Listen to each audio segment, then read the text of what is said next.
Ah, I still remember the night when that terrifying clown changed my life forever. Before that night, clowns were just people who made others laugh at birthday parties and carnivals. Bright makeup, silly tricks, balloons for kids. Nothing more. But after that night, even hearing the word clown makes my chest feel tight. My hands still go cold. And sometimes, when the night gets too quiet, I swear I can still hear that slow, creepy laughter echoing somewhere in the darkness. It follows me in my dreams. It hides in the silence. And every time I hear it, I remember Emily. My name is Alex. Back then, I was 22 years old and living in a small, quiet town in the United States. It was the kind of town where nothing unusual ever happened. Everyone knew everyone. The streets became empty after 10 p.m. The biggest excitement of the week was the high school football game on Friday nights. Life there moved slowly, peacefully, predictably. At least, that's what I believed before that night. I was a college student, working a part-time job at a gas station to pay my rent and tuition. It wasn't glamorous, but it was enough. My apartment was small, my car was old, and my future was uncertain. But I was happy, mostly because of Emily. Emily wasn't just my girlfriend. She was the reason my world felt bright, even on the darkest days. We had been together for almost 2 years. She had this warm laugh that could instantly calm me down. Even when life felt heavy, somehow she made everything lighter.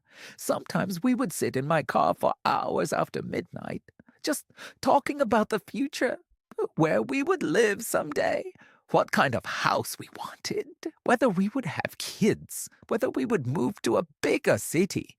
Emily always wanted a big golden retriever. "They're loyal," she used to say with a smile, "just like you." I used to laugh every time she said that, but the truth is, she was the loyal one, the one who never gave up on me, the one who believed in me even when I doubted myself. And that's why that night still haunts me, because if I had made one different choice, maybe things would have been different. Maybe Emily would still be here. It was a cold night in October, the kind of cold that creeps through your jacket and makes the wind feel sharp against your skin. Halloween was only a few days away, so the entire town already had that strange, spooky feeling in the air. Decorations were everywhere, plastic skeletons hanging from trees, fake spider webs stretched across fences, pumpkins glowing on porches. But outside the town, things felt darker, much darker. That night, Emily and I decided to go for a drive like we often did. It was around 11 when we left the city lights behind. The streets were empty. Streetlights stretched along the road like lonely stars in the dark. The car engine hummed softly while quiet music played on the radio. Emily was sitting beside me, looking out of the window. Her hair moved gently in the cold air, coming through the slightly open window. "Alex," she said softly. I glanced at her. "Yeah." She kept looking outside for a moment before speaking again. "Do you ever feel like we don't belong here?" I laughed a little. "What do you mean?" "This town." She shrugged slightly.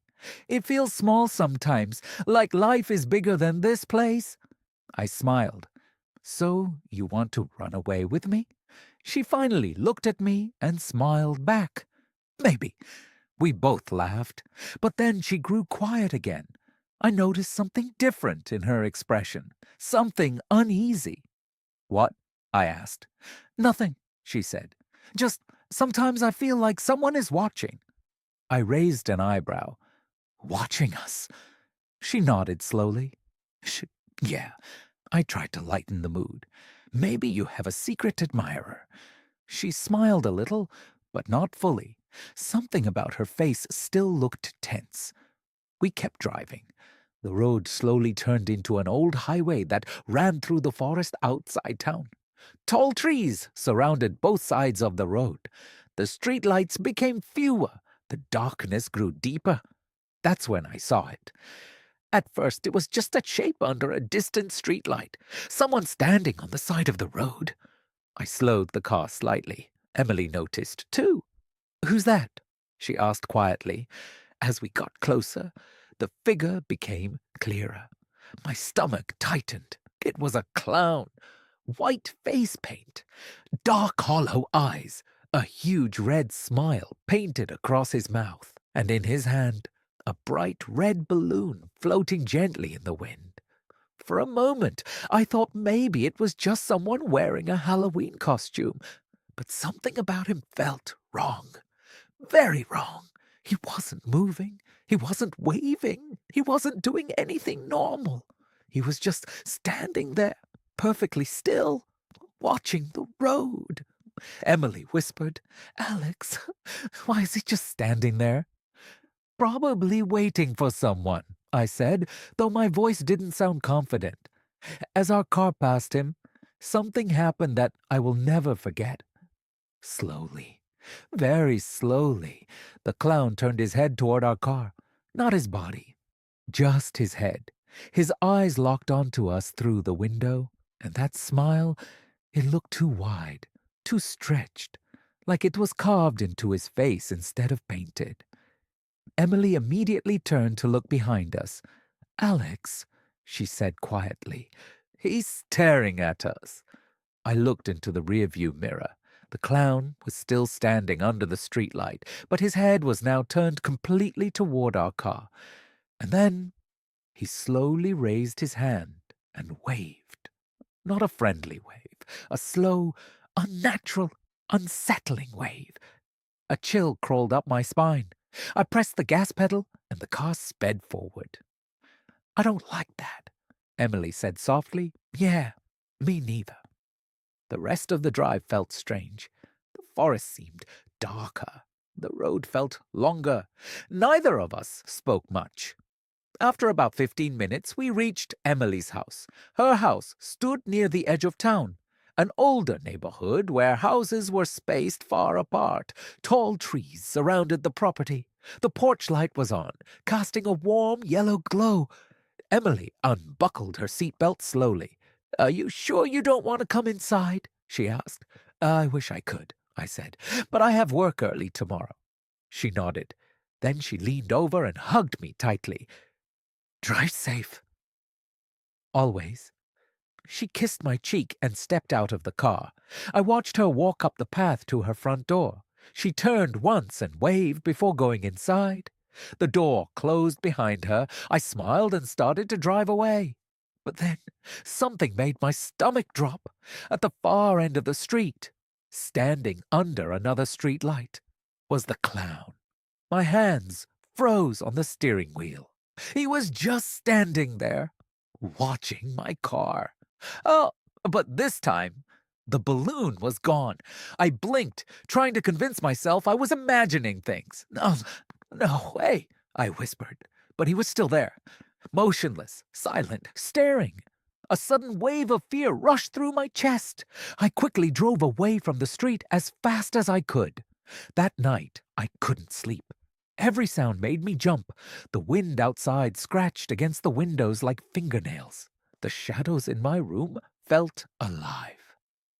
Finally, around 3:02 a.m., my phone rang. Emily was calling. I answered immediately. "Emily!" For a moment there was only silence. Then I heard her breathing, fast, shaky. "Alex!" she whispered. My heart instantly started racing. "What happened?" Her voice trembled. "Someone is outside my house." My chest tightened. "What?"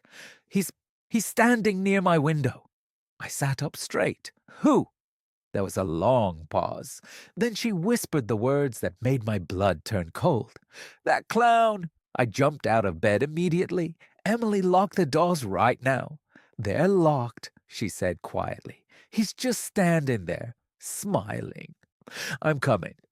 I grabbed my jacket and rushed to my car.